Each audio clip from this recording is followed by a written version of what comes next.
Seaplane പദ്ധതിയെ പ്രതിസന്ധിയിലാക്കിയിരിക്കുകയാണിപ്പോൾ വനം വകുപ്പിന്റെ കത്ത്. ഇടുക്കി മാട്ടുപ്പെട്ടിയിൽ ജലവിമാനം ഇറങ്ങുന്നത് കാട്ടാനകളുടെ സ്വൈര്യവിഹാരത്തിന് തടസ്സം സൃഷ്ടിക്കുമെന്ന് ചൂണ്ടിക്കാട്ടിയാണ് ഇടുക്കി ജില്ലാ collector Munnar DFO കത്തയച്ചത്.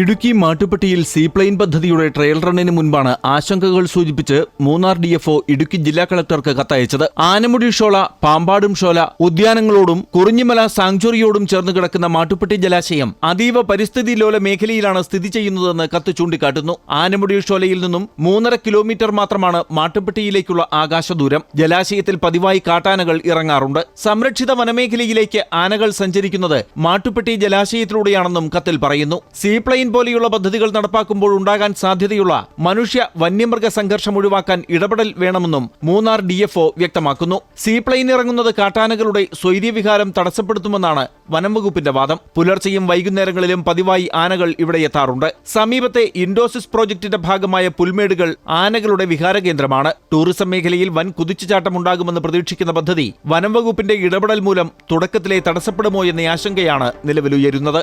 Amrita news, Idukki.